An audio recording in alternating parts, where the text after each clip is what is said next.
Hi மக்களே, February 1st முக்கியமான டே அப்படின்னு பேசியிருந்தோம். என்னோட எக்ஸ்பெக்டேஷன்ஸும் அந்த வீடியோவில் சொல்லியிருந்தேன். இப்போ ஆக்சுவலாக அந்த மீட்டிங் முடிஞ்சுது. ஸோ FOMC மீட்டிங்கில் என்ன நடந்துச்சு அப்படின்றதான் இந்த வீடியோவில் நம்ம ஃபுல்லாக டீட்டெயிலாக பார்க்க போகிறோம். ஸோ நான் வந்து அவங்களுடைய கமிட்டியோடைய ஸ்டேட்மெண்ட்டும் ஃபுல்லாக வாசித்தேன். அட் த சேம் டைம் அவங்களுடைய ப்ரெஸ் கான்ஃபரன்ஸையும் நான் வந்து ஃபுல்லாக அட்டன் பண்ணேன். 40 minutes இந்த வீடியோ. ஸோ சம்மரியாக சொல்லணும் அப்படின்னு கேட்டிங்கன்னா, ஃபெட்டோட சேர்மன் ஜெரோம் பால் வந்து பீரிஷாவும் இல்லை, புல்லிஷாவும் இல்லை. ஸோ என்னோட அனாலிசிஸ் படி அவர் வந்து நியூட்ரலாக தான் இருந்தார். பட் மார்க்கெட் பார்த்தீங்கன்னா ரிஸ்க் ஆன் மோடு ஸ்டார்ட் ஆகி எல்லா ப்ரைஸும் பயங்கரமாக ஷூட்டப் ஆக ஆரம்பிச்சது. ஏன் அப்படி நடந்தது அப்படின்னு பார்த்தீங்கன்னா, அந்த மீட்டிங்கில் முக்கியமாக என்ன நடந்துச்சு அப்படின்னு கேட்டிங்கன்னா 0.25% இன்ட்ரெஸ்ட் ரேட் கூட்டிட்டாங்க. இது நம்ம எல்லாருக்குமே தெரிஞ்சது இந்த விஷயம். இது நடக்கலன்னா தான் ஆச்சரியம். இது கண்டிப்பாக நடந்தது. எல்லாரோட ப்ரெடிக்ஷன் படி அப்படியே நடந்தது. 0.25 வந்து கண்டிப்பாக ஏற்றிட்டாங்க. ஸோ அது வந்து ஓகே, பெரிய ஷாக்கிங் நியூஸ் இல்லை, கரெக்ட் தானே? ஏன்னா மார்க்கெட்டுக்கு வந்து அது ஆல்ரெடி ப்ரைஸிங் ஆயிருந்துச்சு. ஒருவேளை 0.5 ஏற்றாமல் போயிருந்தாங்கன்னா நேற்று ஆக்சுவலி நடந்திருக்க கதையே வேறு.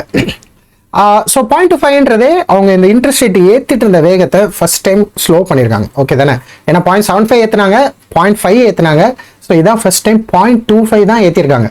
ஸோ அது வந்து என்னதான் இன்ட்ரெஸ்ட் ரேட் ஏறினாலும் ஏறின வேகத்தை கம்மி பண்ணியிருக்கு. ஸோ அது வந்து கொஞ்சம் பாசிட்டிவாக பார்க்கலாம், ஓகேவா? பட் நம்ம இந்த 0.25 ஏற்றுவாங்கன்னு தெரியும். ஆனால் அதுக்கப்புறம் அவர் பேச போகிற அந்த லாங்குவேஜ் தானே நம்ம வந்து ஃபோக்கஸ் பண்ணணும் அப்படின்னு சொல்லியிருந்தேன். இப்போ என்னோட எக்ஸ்பெக்டேஷன் கேட்டிங்கன்னா, அவர் மொத்தமாக இன்னும் ரொம்ப பேரிஷாக இருப்பாரோ அப்படின்னு நினச்சேன்.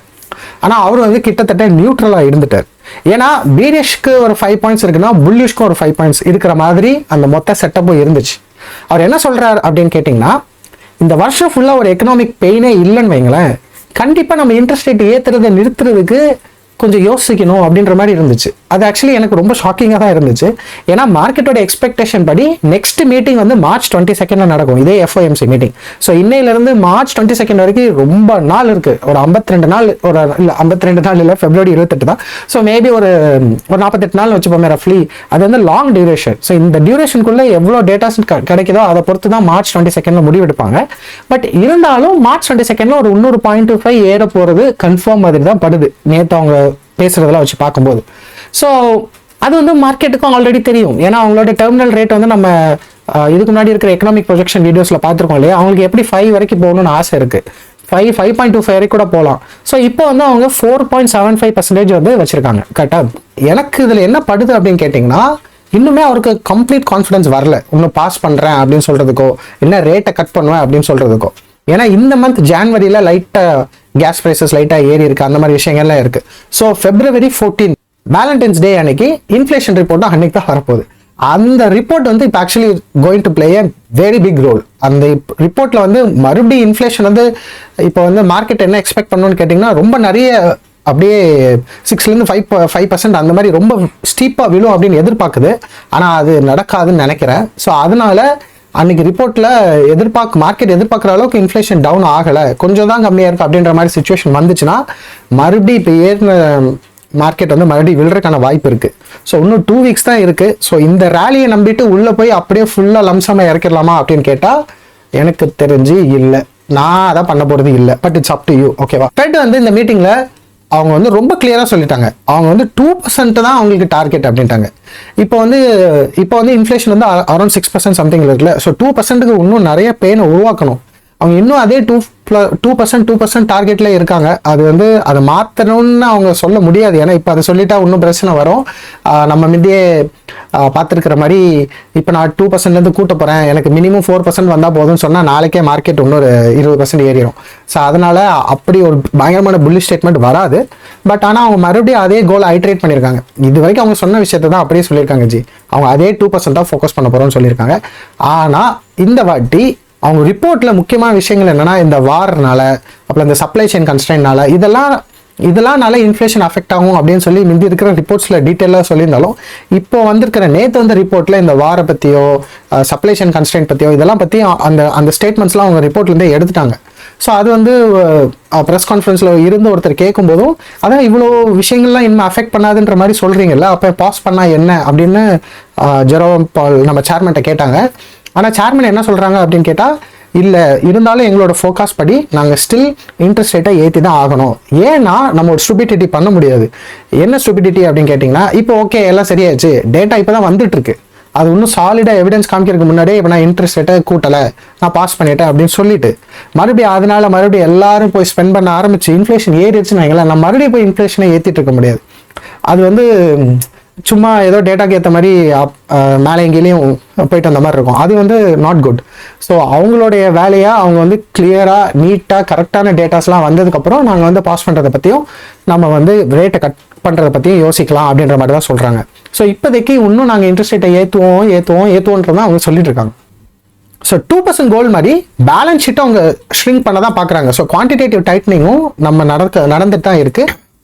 ஸோ இது வந்து ஒரு பேரிஷ் மூவாக தான் பார்க்குறேன். இன்னும் இன்ட்ரெஸ்ட் ரேட் ஏற்ற போகிறேன்னு சொல்கிறாங்க, இன்னும் இன்ஃப்ளேஷனுக்கு நிறையா டேட்டா வேணும்னு சொல்கிறாங்க, பாஸை பற்றி பேசலை, ஃபெட் பிவோட்டை பற்றி பேசலை, ரேட்டே கம்மி பண்ணுறதை பற்றி அந்த கட்டுன்ற வார்த்தையை அவங்க யூஸே பண்ணல. ஸோ இந்த மாதிரி நிறைய விஷயம் இருக்குது அந்த பேரிஷாக இருக்கிறதுக்கு.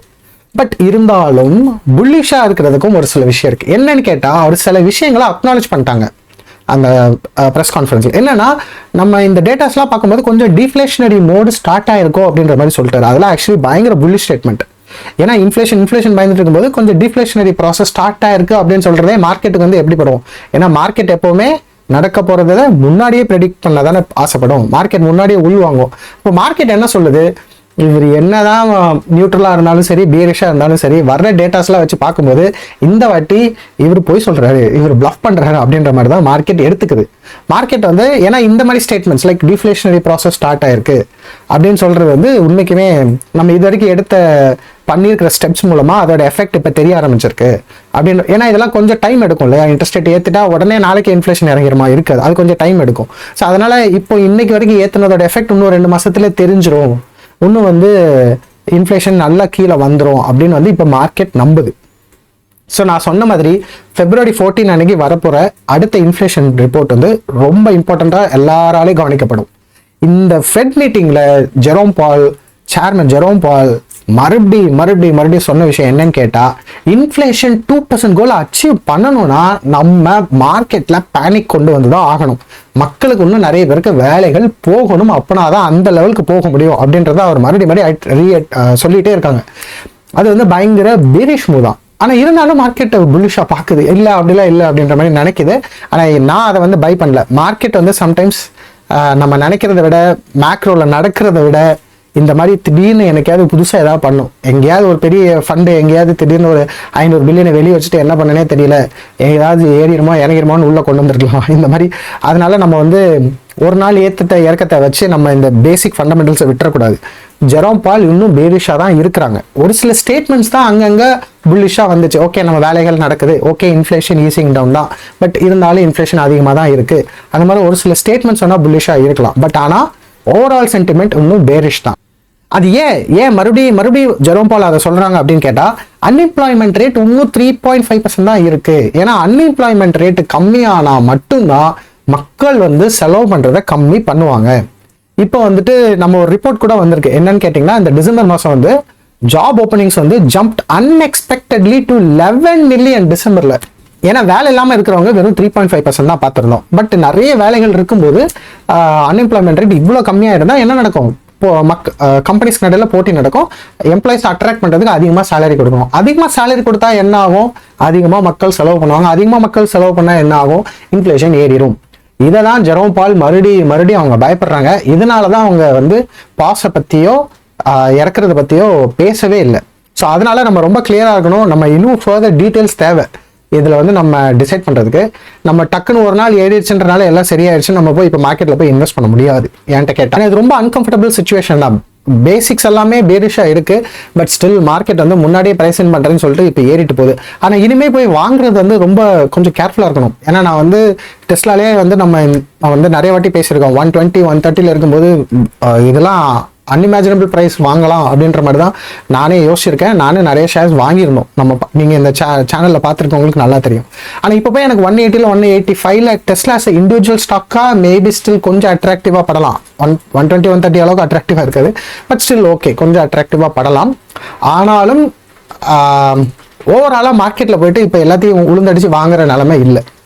நான் வந்து அடுத்த இன்னும் இன்ஃப்ளேஷன் ரிப்போர்ட்டும் மற்ற விஷயங்கள் வந்ததுக்கப்புறம் தான் நம்ம டிசைட் பண்ண முடியும்னு நினைக்கிறேன். ஸோ அதனால் பேஷன்ஸ் தான் இதில் ரொம்ப இம்பார்ட்டன்ட். பேஷண்ட்டாக இருங்க, கொஞ்சம் ஏறி இருந்தாலும் கவலைப்பட வேண்டாம். நம்ம கேஷ் செக்யூர் புட் பண்ணுங்க. நம்ம போய் 180 வாங்குறது போல கேஷ் வச்சிருக்கீங்க அப்படின்னா ஒரு 160 வாங்கிக்கிறேன் அப்படின்னு சொல்லி அந்த புட் ஆப்ஷனில் செல் பண்ணி அந்த ப்ரீமியம் எடுக்கிறதுக்கு நல்ல டைம் நினைக்கிறேன். ஆனால் உள்ளே போய் டைரெக்டாக வாங்குறதுக்கு இது அவ்வளோ நல்ல டைம் இல்லைன்னு நினைக்கிறேன்.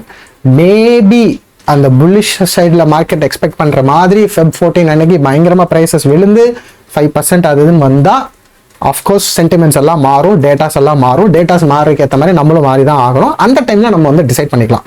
இப்போ அவசரப்பட வேண்டாமோன்னு நான் நினைக்கிறேன், அவ்வளோதான். But it's up to you. நீங்கள் உங்களோட அனாலிசிஸ்லாம் பண்ணி நீங்கள் முடிவு எடுங்க.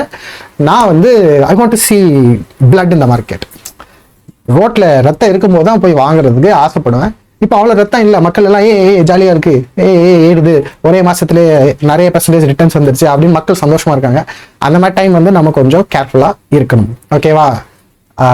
கும்பலா போய் வாங்கக்கூடாது. கும்பலா வந்து விற்கும் போது நம்ம போய் வாங்கணும். ஓகேவா? இது ரொம்ப ஈஸி சொல்றதுக்கு, செய்யறதுக்கு ரொம்ப கஷ்டம்.